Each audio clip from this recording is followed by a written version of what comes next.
अब आपके पास ये लेफ्ट हैंड साइड है, राइट हैंड साइड है, किताब का एक क्वेश्चन है एक्सरसाइज 2.4 का क्वेश्चन नंबर 3 का पार्ट 4 पेज 53 के ऊपर जाके देख लीजिएगा।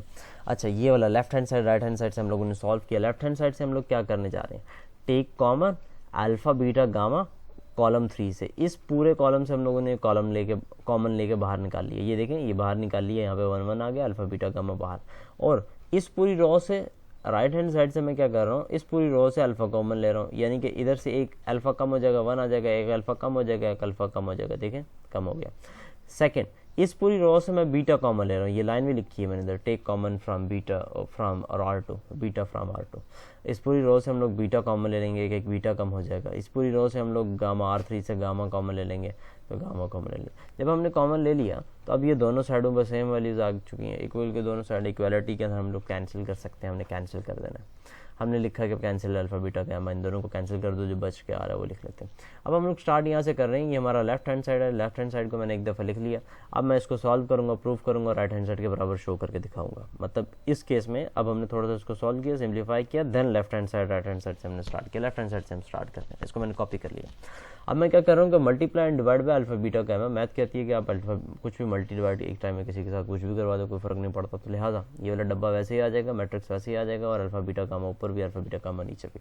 अब हम लोगों ने क्या किया, देखो भाई, पहले रूल था, अगर इस चीज़ को समझना, अभी मैं दोबारा बताता हूँ कि आपने जब पहले डब्बे से कुछ कॉमन लिया तो इसको इस तरह सीधा सीधा बाहर लिखा है। इसका मतलब ये कि अंदर पहले के साथ मल्टीप्लाई करवा दो, किसी के साथ मल्टीप्लाई करवा दो, ये कॉलम से कॉमन लेके बाहर आ रहा है तो उसको भी इधर लिखा जा रहा है। मतलब ये अंदर किसी कॉलम से मल्टीप्लाई भी हो सकता है, या सिंगल किसी एक रो से भी मल्टीप्लाई हो सकता है, यानी कि जो अल्फा जैसा निकला है ये भी पता नहीं किस रो से मल्टीप्लाई होकर बाहर आया हुआ है। ऐसा ही है ना, ये जो आपने बीटा कॉमन निकाला है, हमें तो पता है हमने रो 2 से कॉमन निकाला, लेकिन बाहर दिखने में हमें पता नहीं चलेगा। लिहाजा रूल ये होता है कि आप या तो इस पूरी कॉलम के साथ इसको मल्टीप्लाई करवा दो, इस कॉलम के साथ, इस कॉलम के साथ, या किसी भी एक रो के साथ, पूरे रो के साथ मल्टीप्लाई करवा दो, ये रूल है।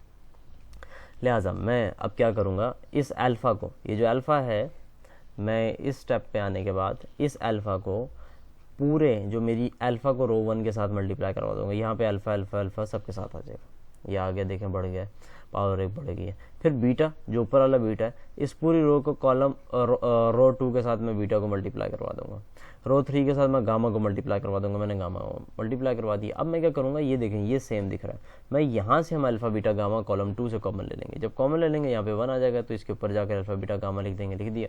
अब ऊपर नीचे कैंसिल हो रहा है, देखें ये कैंसिल हो रहा है, ख़त्म कर देंगे। अब जो बच रहा है वो हम उसके साथ डील करते हैं। हम लोग क्या करेंगे, कॉलम 1 को और कॉलम 2 को इंटरचेंज करेंगे, यानी कि ये वाला कॉलम इस जगह पे लिख दिया जाएगा और ये वाला कॉलम कॉलम 1 इस जगह पे लिख दिया जाएगा। हमने कॉमन चेंज कर दिया।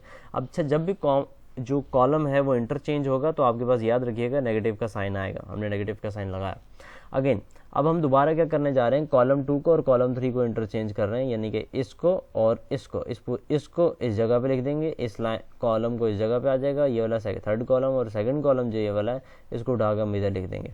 अब हमने इन दोनों को इंटरचेंज किया, भाई पोजीशन चेंज हो जाएगी, वही चीज़ आ गई। हाँ, नेगेटिव साइन है, गेन दोबारा बाहर आएगा, एक ऑलरेडी नेगेटिव पहले से है, जब इन दोनों को चेंज करेंगे तो नेगेटिव का साइन बाहर आएगा। लिहाजा हमारे पास माइनस का साइन और इस वाला माइनस का साइन आकर मल्टीप्लाई प्लस हो जाएगा। मैंने उसको स्टेप ज़ाया नहीं किया, वो दोबारा लिखना पड़ना था। अच्छा, उसके बाद यही हमारा रिक्वायर्ड आंसर है, left hand side is equal to right hand side. देख लें, राइट हैंड साइड देख लें, मैं ऊपर चल के दिखाता हूँ कि उसके बराबर आ चुकी है। ये यहाँ पे देखो, ये यहाँ से ये इसके बराबर आ चुका है। सेकंड, अब वहीं पे अगला क्वेश्चन देखते हैं। भाई ये आपके पास एक क्वेश्चन है, किताब का क्वेश्चन है, मैंने मॉडल पेपर की, और इस क्वेश्चन का मैं किताब पे बता देता हूँ। भाई ये एक्सरसाइज 3.5 का है और एग्जाम्पल नंबर 1 है, पेज 114 पे।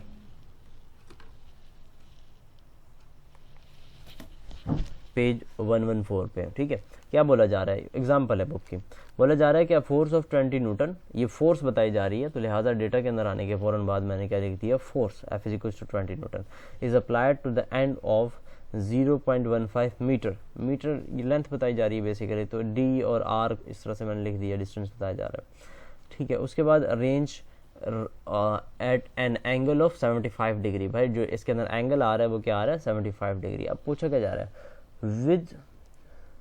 With the axis of rotation, axis of rotation, इसको गोल घुमाया जा रहा है।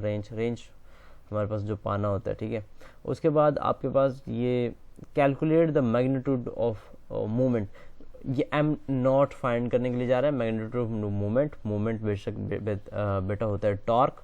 टॉर्क आप लोग क्लास 9th में पढ़ के आ चुके हैं फिजिक्स में, सेम वही फार्मूला आप यूज़ करेंगे। हाँ, यहाँ पे इन्होंने उस टॉर्क को जो है एम नॉट से शो किया, लिहाजा हम लोग एम नॉट से शो करेंगे। एम नॉट हमें फाइंड करना है। आगे चलते हैं भाई, वहाँ पे भी याद है टॉर्क का formula T is equals to D multiply by F था या आर मल्टीप्लाई बाय एफ था, इससे कोई फ़र्क नहीं पड़ता, मैंने दोनों लिख दिए, डी भी लिख दिया आर भी लिख दिया। आप किसी जिससे भी डिनोट करना चाहें आप कर सकते हैं, किताब वालों ने आर किया था लिहाजा हमने आर कर दिया। आगे बेटा मल्टीप्लिकेशन का साइन हटेगा, साइन थीटा आ जाएगा। आर की वैल्यू हमारे पास ये गिवन है, हम लोग इधर कॉपी पेस्ट कर लेंगे। फोर्स हमारे पास ये गिवन है, हम कॉपी पेस्ट कर लेंगे। अच्छा, उसके बाद साइन, और ये साइन आ जाएगा। 75 थीटा जो है इसका एंगल था हमारे पास गिवन था। अच्छा, ये कभी कभार इससे हो सकता है कि सेंटीमीटर में दे दो, तो आपको मीटर में कन्वर्ट करने के लिए इसको डिवाइड करना पड़ेगा 100 के साथ, लिहाजा इन दोनों को आप मल्टीप्लाई करेंगे, ये वैल्यू आ जाएगी। इन दोनों साइन 75 कैलकुलेटर के जरिए से साइन 75 फाइंड करेंगे, ये आ जाएगा। देन उसके बाद जब आप इसको और इसको आपस में मल्टीप्लाई करवाएंगे कैलकुलेटर के जरिए से, तो आपके पास रिजल्ट जो आ रहा है 3.18 न्यूटन मीटर, ये टॉर्क की यूनिट है। आप लोग क्लास 9th में पढ़ के आ चुके हैं फिजिक्स में।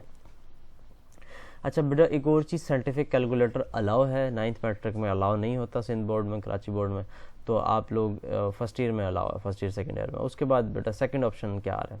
सेकंड ऑप्शन ये आ रहा है, ये तो क्वेश्चन हम ऊपर वाला सॉल्व कर चुके हैं, ये वाला नीचे वाला क्वेश्चन पार्ट 5 हम सॉल्व करने जा रहे हैं। पार्ट 5 ये जो किताब का क्वेश्चन है, किताब में क्या लिखा जा रहा है कि 4.8 का क्वेश्चन है, क्वेश्चन नंबर 5 है और पेज नंबर 155 है, बुक के ऊपर जाके देख लीजिए।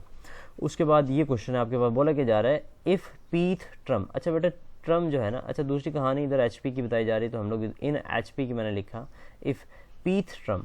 जो पीथ ट्रम है यानी कि, अच्छा पीथ ट्रम को हम लोग, ट्रम को इस केस में ए लिखना है, यानी कि ए पी, इसका मतलब है पीथ ट्रम।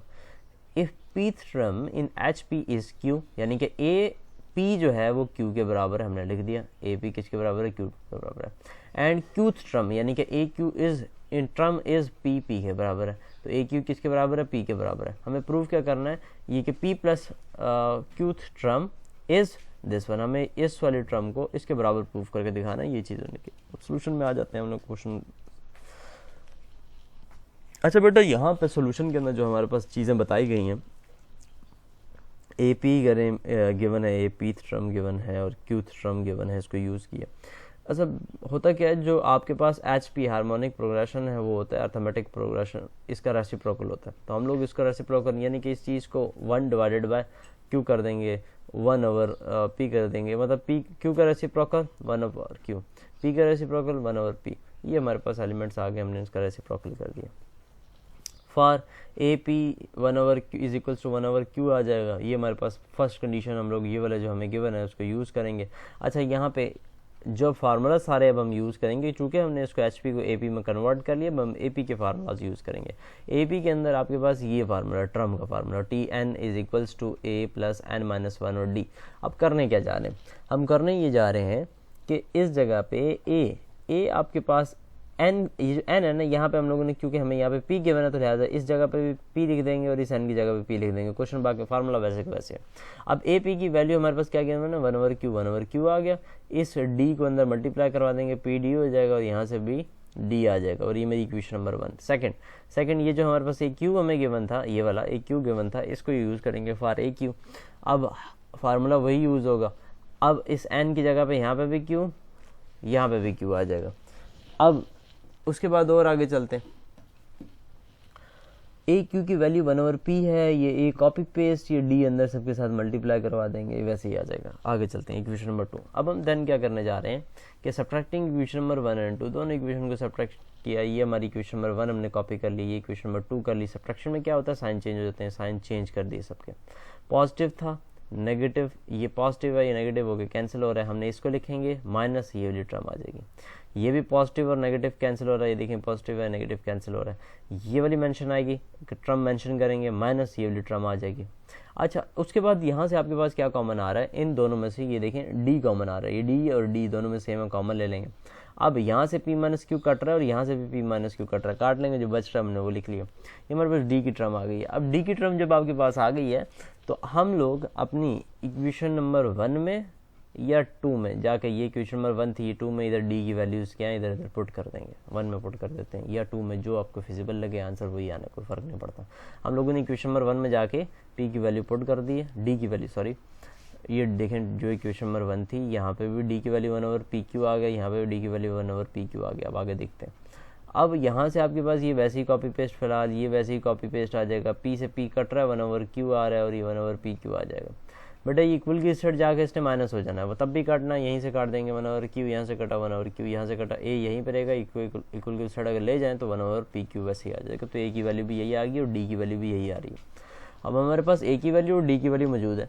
अब हमें फाइंड क्या करना है, बेसिकली जो हमारे पास क्वेश्चन था, क्वेश्चन के अंदर हमें ए जो टर्म थी P+Q टर्म की हमने फाइंड करना था, या उसको प्रूव भी करना था कि उसके बराबर। तो हमने P+Q टर्म का लिखा, फार्मूला वही यूज़ होगा, बस n की जगह पे P+Q, इस n की जगह पे P+Q। और आगे चलते हैं। यहाँ पे हमारे पास a की वैल्यू भी जो भी हमें गिवन थी वो हमने पुट कर दी, और d की वैल्यू जो भी वैल्यू हमने निकाली वो इधर पुट कर दी। ये कॉपी पेस्ट अब क्या होगा, ये चूँकि इससे मल्टीप्लाई हो रहा है तो इन सारी टर्म्स के नीचे आ जाएगा, हमने नीचे लिया है। अब ये दोनों टर्म PQ सेम हो चुके हैं, हम LCM ले लेंगे, ये तो नीचे सेम है तो हम इसको एक दफ़ा लिख देते होते हैं, और 1 + P+Q - 1 वैसे आ जाएगा। भाई जब हमने इसको LCM लेके इकट्ठा कर लिया तो 1 और 1 ये सेम है, कट जाएंगे, जब कट जाएंगे तो P+Q आ गया। भाई यही चीज़ हमें प्रूव करनी थी बेसिकली। तो अब हम इसको कन्वर्ट करेंगे इन HP। HP के अंदर क्या होता है, ये ऊपर चला जाएगा, नीचे आ जाएगा, रेसिप्रोकल हो जाएगा, क्योंकि हम लोग रेसिप्रोकल करके यहाँ हमने इसको कन्वर्ट किया था AP के अंदर, तो हमें HP में रिजल्ट देना था, ये हमारा रिक्वायर्ड रिजल्ट है, यही चीज़ हमने प्रूफ करके दिखानी थी। ठीक है।